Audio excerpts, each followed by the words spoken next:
Jawabannya tidak perlu, karena kalau sudah ada perjanjian pranikah, dan sepanjang memang di dalam perjanjian pranikah sudah mengatur bahwa harta selama perkawinan, artinya harta yang diperoleh selama perkawinan tidak dianggap sebagai harta bersama yang dimiliki oleh baik Ibu Reni dan pasangan Ibu Reni, maka sudah terjadi perpisahan harta sejak awal pernikahan dilangsungkan.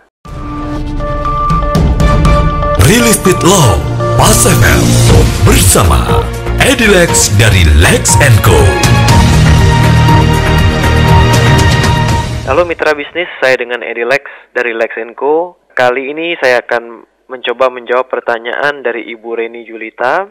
Ibu Reni Julita bertanya dan mohon penjelasan. Beliau menikah dengan warga negara asing pada tahun 2012 dan sebelumnya sudah membuat perjanjian pranikah. Di tahun 2015, Ibu Reni mengambil KPR dengan menggunakan KTP beliau yang saat itu statusnya masih single. Namun tahun ini developer meminta data untuk keperluan akte jual beli. Dan di sini baru ketahuan bahwa Ibu Reni telah menikah dengan warga negara asing. Dan bagian legal dari pengembang tersebut meminta beliau untuk membuat akta pelepasan hak dari si suami yang WNA kepada istri Ibu Reni yang adalah warga negara Indonesia.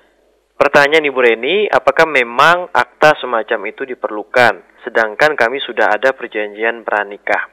Baik, untuk menjawab secara singkat, jawabannya tidak perlu. Karena kalau sudah ada perjanjian pranikah, dan sepanjang memang di dalam perjanjian pranikah sudah mengatur bahwa harta selama perkawinan, artinya harta yang diperoleh selama perkawinan tidak dianggap sebagai harta bersama yang dimiliki oleh baik Ibu Reni dan pasangan Ibu Reni, maka sudah terjadi perpisahan harta sejak awal pernikahan dilangsungkan. Dengan demikian, jika memang Ibu Reni yang kemudian menandatangani akta jual beli tersebut cukup menunjukkan perjanjian pranikah atau perjanjian pisah harta kepada tim legal dari pengembang sehingga menjadi jelas bahwa tidak ada percampuran harta. Dengan demikian, dengan ditandatanganinya akte jual beli oleh Ibu Reni dengan pengembang selaku penjual, maka aset tersebut sepenuhnya dimiliki oleh Ibu Reni, bukan oleh pasangan Ibu Reni yang adalah warga negara asing.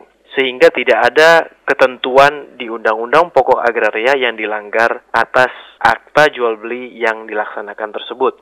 Nah, dalam kesempatan ini saya juga ingin memberikan update terkait putusan Mahkamah Konstitusi yang tepatnya diputuskan pada tanggal 27 Oktober 2016.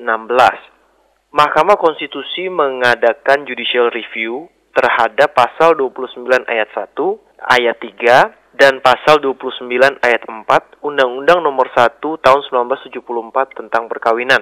Nah, ini adalah putusan Mahkamah Konstitusi yang menjadi awal perubahan ketentuan terkait perjanjian perkawinan berdasarkan Undang-Undang Perkawinan yang sebelumnya sudah berlaku sejak tahun 1974. Nah, kita menganut konsep prenuptial agreement, di mana perjanjian perkawinan itu bisa dibuat sebelum atau pada saat perkawinan dilangsungkan dan disahkan di hadapan pegawai pencatat perkawinan.